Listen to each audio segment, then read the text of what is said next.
Particle of mass 1 kg initially at rest, means starting from origin. So the force is given here. It's a force F is equals to 4 t cube I cap minus 3 t square j cap. It's a F bar.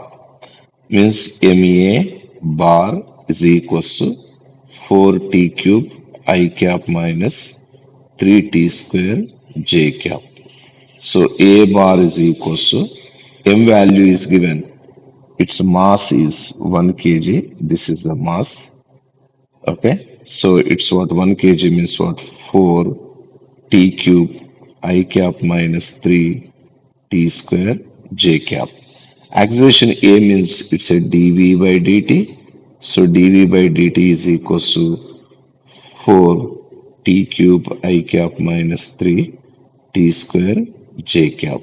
So dv is equals to 4 t cube I cap minus 3 t square j cap dt.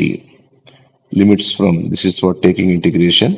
So from 0 to v, and next one this is from 0 to 1 second. Okay, let us substitute now. So integration of dv is v, its limits from 0 to v. This is 4. Integration over t cube is t to the power of 4 by 4 I cap from 0 to 1 minus 3. It's a t cube by 3 from 0 to 1. This cancels. V minus 0 is equals to, this is 1 I cap minus 1 j cap. Here is the j cap. So it's a V bar. Okay, this is what vectorially we're writing is equals to 1 I cap minus 1 j cap. Magnitude is what under root of 1 plus 1.